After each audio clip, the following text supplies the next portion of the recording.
ಗುರುಜಿ ಮತ್ತೆ ನೀವು ಇನ್ನೊಂದು ಮಾತನ್ನ ಹೇಳಿದ್ರಿ, 40 ರಿಂದ 55 ದಿನಗಳ ಅಂತರದಲ್ಲಿ ಒಂದು ದೊಡ್ಡ ತಿರುವು ಪಡ್ಕೊಳ್ಳುತ್ತೆ ಅಂತ ಹೇಳಿದ್ರಿ. ಅದೇ ರೀತಿ ಯುದ್ಧ ವಿರಾಮ ಕೂಡ ಘೋಷಣೆ ಆಗುತ್ತೆ. ಇದು ಹೇಗೆ ಸಾಧ್ಯ ಗುರುಜಿ? ಕುತೂಹಲದ ಪ್ರಶ್ನೆ ಇದು. ಹೌದು, ಯಾಕೆಂದರೆ ಇವಾಗ ನಾನು 45 ದಿನ ಅಂತ ಹೇಳಿದ್ದೆ, 41 ದಿನ ಅಂತ ಹೇಳಿಲ್ಲ, ಅದು 2 ವಾರದ ಪೌಸ್ ಅಂತಲೂ ಹೇಳಿದ್ದೆ. 45 ದಿನ ಕರೆಕ್ಟಾಗಿ ಏಪ್ರಿಲ್ 8 45 ದಿನಕ್ಕೆ ಶುರು ಆಗುತ್ತೆ. ಅದು ಬಂದ್ಬಿಟ್ಟು ಏಪ್ರಿಲ್ 22ಕ್ಕೆ 55 ದಿನ ಕಂಪ್ಲೀಟ್ ಆಗುತ್ತೆ. ನಾನು ಎಷ್ಟು 2 ವಾರದ ಇದು ಯುದ್ಧ ಒಂದು ಕದನ ವಿರಾಮ ಪೌಸ್ ಆಗುತ್ತೆ ಅಂತ ಹೇಳಿದ್ದೆ. ಸೊ ಅದೇ ಥರನಾಗಿ ಇವರು ಅಧಿಕೃತವಾಗಿಯೇ 2 ವಾರದ ಆ ಒಂದು ಕದನ ವಿರಾಮನ ಘೋಷಿಸ್ಕೊಂಡ್ರು. ನಾ ಆ ಟೈಮಲ್ಲೂ ಹೇಳಿದ್ದೆ 70% ಯುದ್ಧವನ್ನು ಇವರು ಕಂಪ್ಲೀಟಾಗಿ ಮುಗಿಸ್ಬಿಟ್ಟಿದ್ದಾರೆ, ಇನ್ನು 30% ಮಾತ್ರ ಇದೆ ಅಂತ ಹೇಳಿದೆ.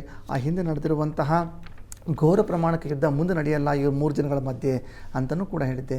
ಇವಾಗ ಆ ಟೈಮಲ್ಲಿ ನೋಡ್ಬೋದು ಡೈಲಿ ಟಿ ವಿಯಲ್ಲಿ ಯುದ್ಧದ ಬಗ್ಗೆನೇ ಹೇಳೋರು.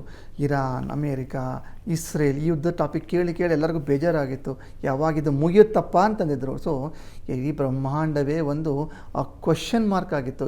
ಎಷ್ಟೋ ಜನ ಪೊಲಿಟಿಕಲ್ ಅನಲಿಸ್ಟ್ಗಳಿಗೆ ಗೊತ್ತಿರಲಿಲ್ಲ, ಯುದ್ಧ ಮಾಡೋರಿಗೂ ಕೂಡ ಗೊತ್ತಿರಲಿಲ್ಲ, ಈ ದೇಶದವ್ರಿಗೂ ಗೊತ್ತಿರಲಿಲ್ಲ ಯಾವಾಗ ಯುದ್ಧ ಪಾಸ್ ಆಗುತ್ತೆ ನಿಲ್ಲುತ್ತೆ ಯಾರಿಗೂ ಗೊತ್ತಿರಲಿಲ್ಲ.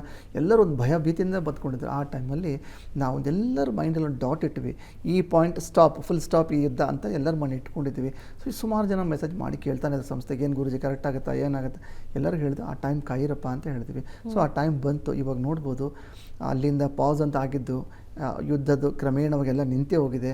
ಇವಾಗ ಎಲ್ಲೂ ಕೂಡ ಯಾವ ಚಾನಲಲ್ಲೂ ಕೂಡ ಏನು ಯುದ್ಧ ಅಂತಲೂ ಎಲ್ಲೂ ಒಂದು ನ್ಯೂಸ್ ಕೂಡ ಬರ್ತಾ ಇಲ್ಲ. ಇನ್ನು ಮುಂದೆ 30% ಯುದ್ಧ ಇದೆ. ಆ 30% ಮುಗಿಬೇಕಂದ್ರೆ ಒಂದು 6 ರಿಂದ 7 ತಿಂಗಳಂತ ಆಗುತ್ತೆ ಅಂತ ಹೇಳಿದ್ವಿ.